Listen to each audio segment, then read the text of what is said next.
Welcome to these demonstrations of culturally alert counseling. The upcoming sessions are guided by the assumption that we're always influenced by our cultures, whether they be our gender, ethnicity, social class, sexual orientation, or disability, to name a few examples. Those and other cultures affect us in at least two ways: our own worldviews and how others see us and treat us. On the other hand, it is important to remember that clients are also always individuals with their unique temperaments, interests, and personalities. At any one time, culture may take center stage, as it does in the sessions that you are about to view. At other times, culture is in the wings, waiting, while clients explore their individual emotions, thoughts, and behaviors. Even there, however, culture is intertwined with a person's emotions, hopes, and doubts.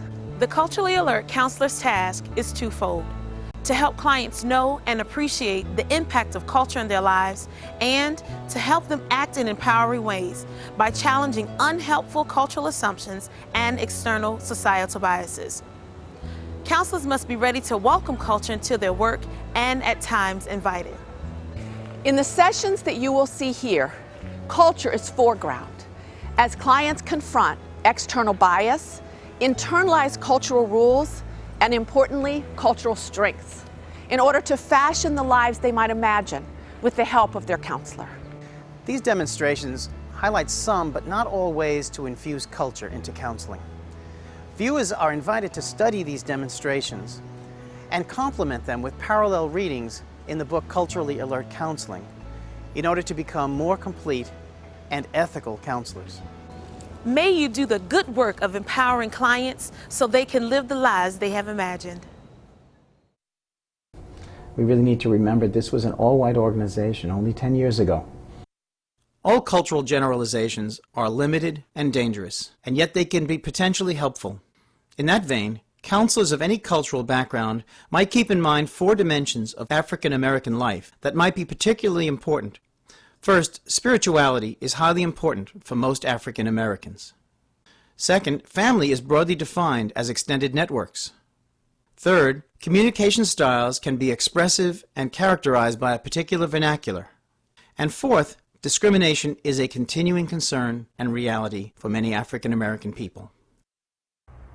In the next session, you will see a very accomplished African American woman named Gwen, who is experiencing self-doubt and some concern about her career, largely because of her being culturally different from her colleagues.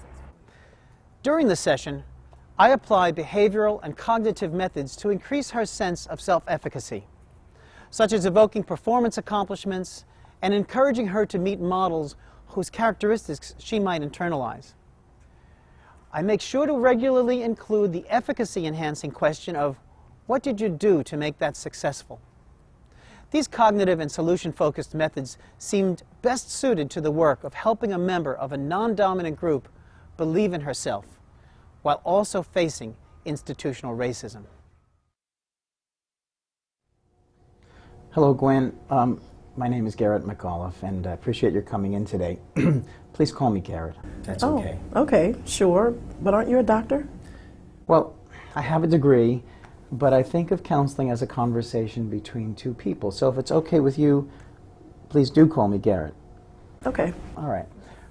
Tell me what brought you here. Well, I started a new job about 5 months ago, and there have been a series of incidents that really have me doubting whether or not I'm going to be successful in this job and whether or not I'm going to succeed. Tell me the specifics. Well, first, when I started the job, no one really reached out to me. It was as if I was by myself. No one showed me the ropes. I felt so isolated. But then I began to look around, and I noticed that that was pretty much how they treated everyone who was new.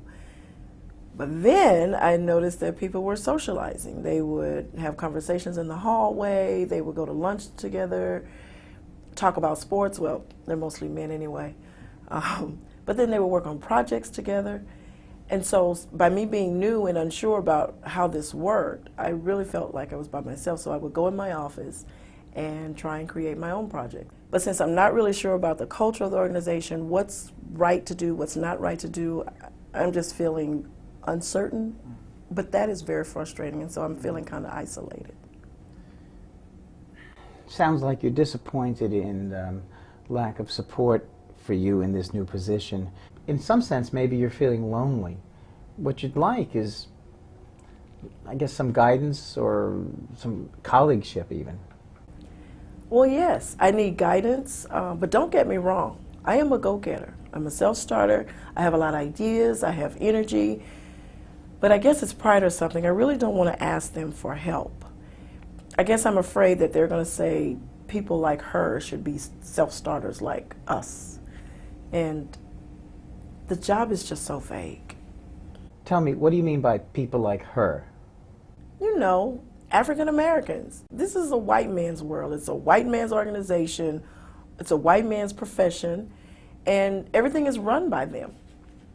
They help each other. They show each other the ropes. They network with one another. Now, I don't know if they mean to do it, but that's what they do. And I really need someone to help me learn the ropes. This is getting very frustrating. So you're frustrated at the, again, as you said, the lack of help and really need some guidance as you start out and launch your career. Yeah, I guess, but I really just don't want to be seen as inadequate. I am an African American woman. I have to be strong. I have to fight for everything I get. And I have to know everything just to be considered as someone who knows anything. In the next segments, the counselor is culturally alert in two ways. First, he shows sensitivity to issues of race, gender, and power. And second, he explicitly broaches cultural differences in the room. Each exchange can help increase trust. All the while, he continues to use basic micro skills to draw out the story. You know, you're really right. There is a power difference. It's still there. As I see it, we really need to remember this was an all-white organization only 10 years ago. And it seems like people want to forget or sweep that under the rug. And in my view, we should never forget. It's a legacy that we all live with, and we're still working on it, as I see it. The other piece is these guys see themselves as all individual self-starters when in fact they have networks among themselves. They support each other, and then they assume they've succeeded completely on their own, on individual effort. Yeah, I know, and it's like they see me as different. It's as if they have different standards for me because I'm an African American woman, because I'm seen as different. Therefore, the standards for me are different. Then let me ask, how do you feel about talking to me, a white male, here? Well, I was pretty uncertain at first. This is my first counseling session. But I heard you speak at our opening staff luncheon, and I really liked some of the things that you had to say. So I found out how to get in touch with you, and I contacted you. So here I am. Please ask me any questions you have about this process or about me. Is there anything you'd like to ask about me right now? You seem pretty cool, but I did notice that I have a dream speech on the wall. What's that about? That speech is really important to me, but really to our community and our nation as far as I'm concerned. And yet the work is not done. It needs to continue. That's my soapbox anyway. Okay. You were telling me about surviving in an unfriendly environment. I see your job and your career as really exciting to you and something really important that you'd like to achieve. I see your energy that you feed off on, but you're afraid that you're not going to get the mentoring or the connections that you need to succeed. Well, it's more than not getting just the colleagueship or the guidance. I'm new, and I'm not really sure I have what it takes to be here because I had a lot of things I've had to overcome. First of all, I was raised in a rural area and educated in a rural area. So when I got to college, I wasn't academically prepared. Fortunately for me, I went to a historically black college where there was a lot of tutoring and a lot of mentoring. But this is different. I'm afraid that I'm going to be judged more harshly in this environment than in the environment that I've been in before. For instance, I'm afraid that I'm going to say X instead of ask. So you have to code switch. Next, you will see counselor self-disclosure. There is always risk in such disclosure.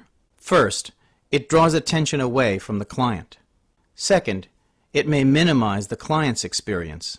However, if it is sincerely and briefly offered, self-disclosure can strengthen the alliance between counselor and client in significantly cross-cultural encounters. Let me just tell you a little story myself. I remember feeling unprepared or underprepared at a big public university when I was the first working class kid in my family to enter a place where I really didn't fit in, and I was ethnically different from everyone. And I also felt somehow they were smarter or better prepared than I. And I know that's not your experience, but I'm wondering if that's a bit similar to what you experienced. Well, it's similar, but in some ways, I just think people see me as inadequate, and when you see me, you see all of us. You see all of our people. So a lot of times I feel like I'm representing everyone. So that brings in the self-doubt a lot of times, and just makes it really frustrating and difficult. Give me a concrete example.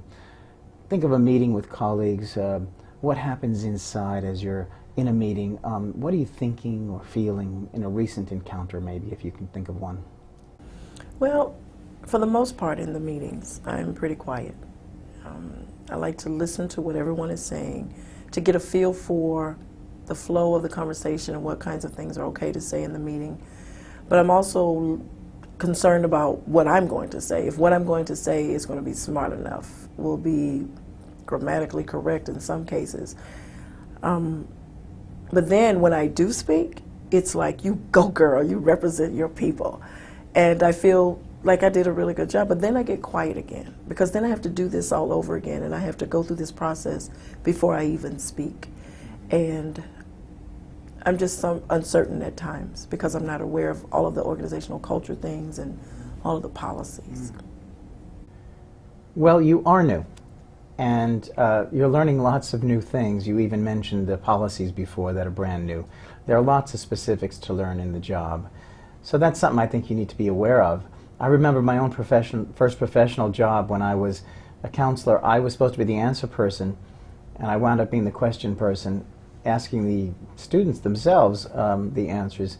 I know our stories differ, and they're not exactly the same, but it sounds a little bit like that. You are new. Yeah, it's partly about being new. But I also hear some more things. Well, on the positive, most positive side, I hear you're full of ideas. You're bubbling over with energy for this work. You're launching yourself in your career, and you really want to work hard and contribute. And you've been doing it well in the past. But you feel the weight of not just being new, but you feel the weight of competing in another culture, the culture of business, and the culture of white people, and the culture of men.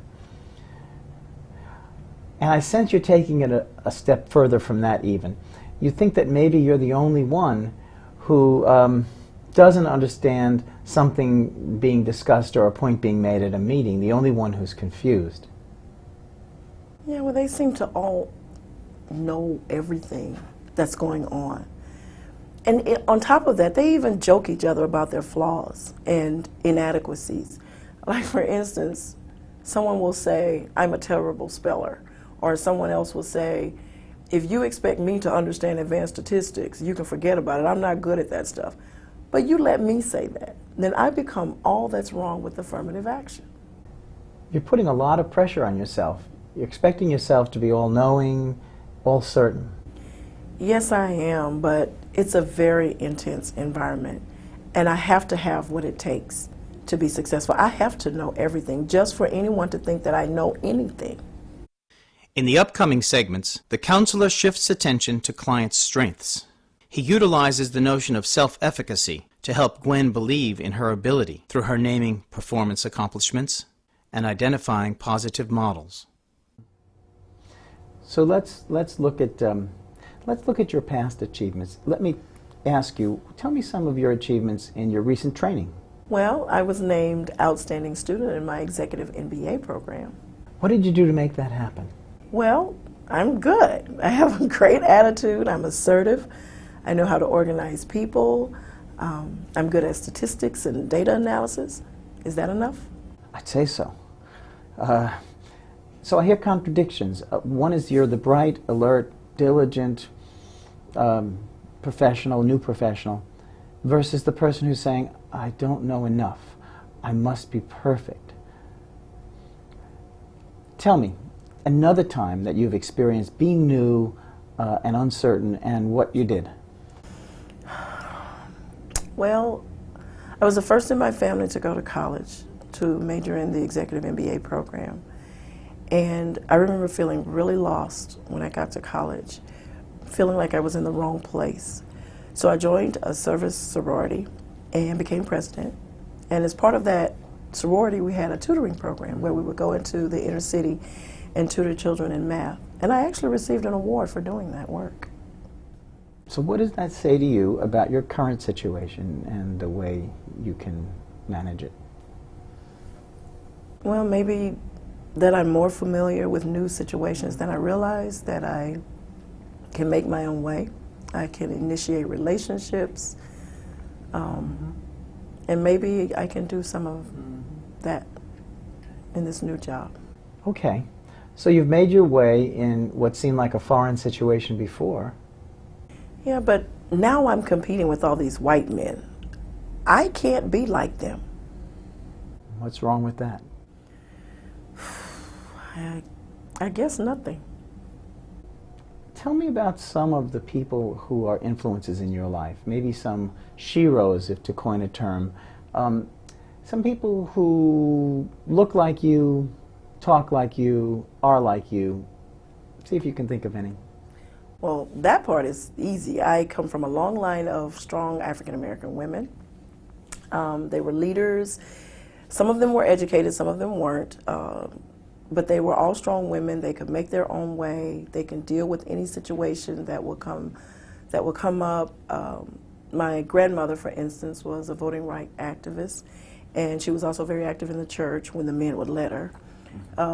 My mother was very strong. She was one of the first African Americans to attend one of the universities in the South. And just all of my aunts and uncles, they've always been able to make their way. And I'm really proud of being in that family line of African American women. Sounds like Sojourner Truth's "Ain't I a Woman" speech. Oh yeah, I love that one. Well, I think we should all read it again. Could you tell me about some other African American women who you admire?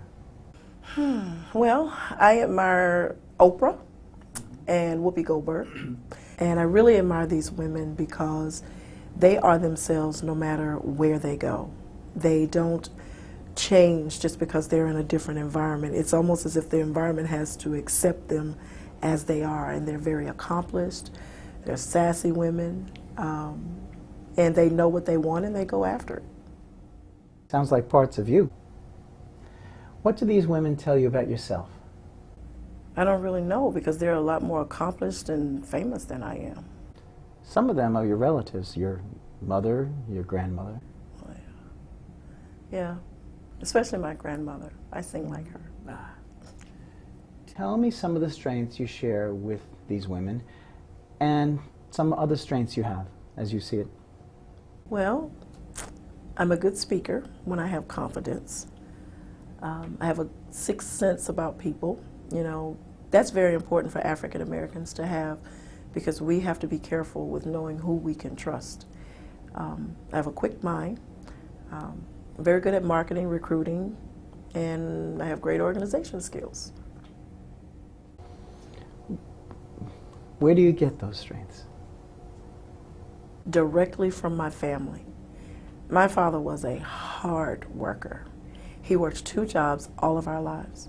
And my mother was a hard worker also, but she knew the Bible inside and out. And she taught us everything we needed to know to be successful. I learned to trust in God, and I can go to Him for anything. Comes right naturally through. So, you know, as we look at your confidence and skills, you're right where you belong, in a job that uses your intelligence, your caring, your verbal skills, your management ability, and it's consistent with the people you come from. Yes, but That sounds so easy to say, but that's a lot more difficult to believe. It always is easier to say than to believe. But you've done it before, you've told me. Yes. I guess that's just an obstacle I'm going to have to overcome. Let's look at what we've been talking about so far. You've been describing your strengths, actually, that you've named. And you've been talking about putting pressure on yourself, on the other hand, trying to be perfect, and right off the bat perfect in a new job. I hear that you're assuming that being good in your way is not going to cut it in this white man's world. Is that accurate? Yes, that sounds pretty accurate. Then let's look at bringing yourself to this place and being at least as successful as you've been in the past. Well, let's review what's been unhelpful about the way you've been thinking of the situation up to now. What was unhelpful about the view you came in here with? Focusing more on what I don't know instead of what I do know. Maybe forgetting that what I have to offer is an asset to this organization. And that's why they hired me. So it might be that you could start speaking your way and speaking your truth when you feel it. But these people are so white. And? I guess I'll never be that.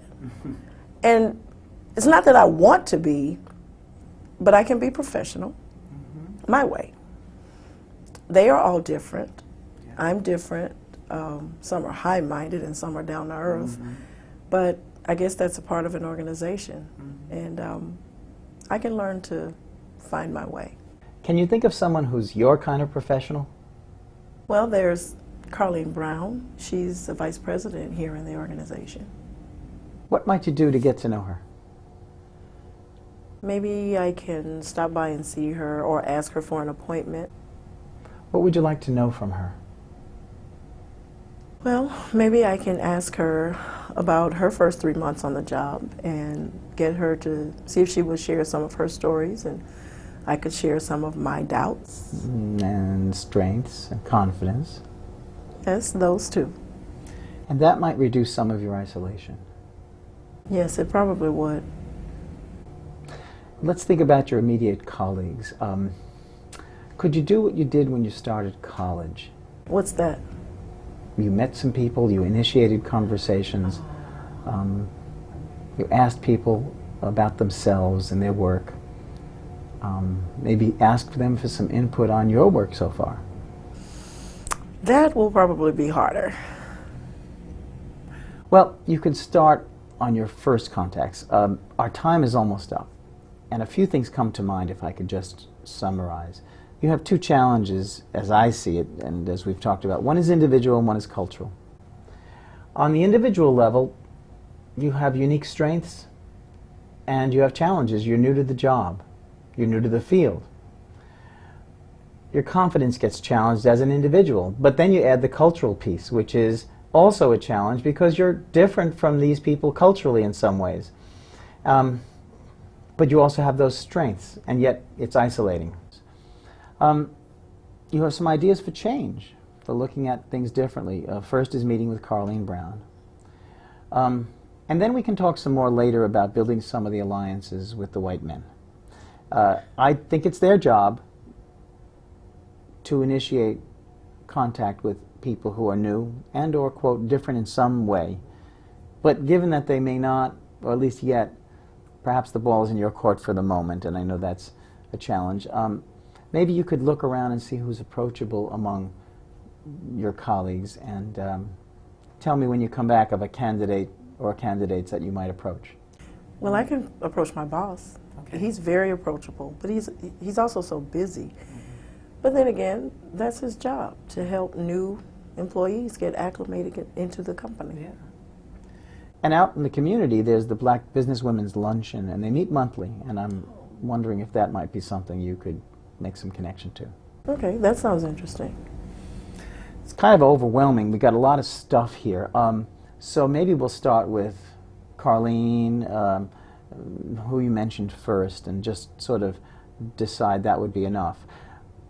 And also, I could ask you to make one statement or speak your piece at one meeting in the meanwhile. Okay. I think I have enough things to do. Great. Now, let me ask you how you feel about this session and how you feel about working with me on these issues. I think it's a good start. I believe that we accomplished a lot today. Of course, we can't solve all of my problems in 1 hour, but I feel like a weight has been lifted off of me, and I have some things I can do now to help me with some of the problems I came in with. As far as working with you, it was good, and I really appreciate how you affirmed my realities and how you didn't talk as if you truly understood what it's like to be me, even though we have some similar experiences. So I really appreciated that. And if you mess up, I'll let you know. I'm sure you will. Thanks. Well, thanks for coming in. It's been a pleasure to meet you, and I look forward to seeing you again. Thank you. In a counseling session, cultural and individual issues must be balanced, depending on the client's level of acculturation, cultural identity, and experiences of oppression. This balancing act is illustrated in my work with Gwen. As an individual, Gwen had the fundamental qualifications and background to be successful. But her cultural difference and isolation from the mainstream culture of the organization had shaken her basic confidence. Thus, race had to be addressed as part of the counseling, as did gender. Consequently, I showed my stance as an ally with oppressed groups in the session without being paternalistic, by proactively bringing up the oppressive nature of her situation and extending the conversation to the ongoing existence of racism in society. Gwen already had many strengths and competencies, ones that she had questioned due to her minority racial and gender status. One of my goals was to work on that internal oppression, to help her to recognize the power of being an African American and a woman as its own value and style. We did some of that by having her name successful, admired African American women, and by her connecting her strength to theirs. We addressed external oppression by acknowledging structural barriers to her success in that organization. In future sessions, we would strategize further the ways to work within an oppressive system and still be successful. That would include helping her move along in her racial identity to a multicultural perspective, one in which she could go back and forth from confidence to anger to taking action to taking responsibility for her choices, to working with members of the dominant culture, to being confident in her skin. Also in future sessions, I might engage in advocacy by, for example, proposing an official mentoring program for the organization, especially for employees who are members of culturally different groups.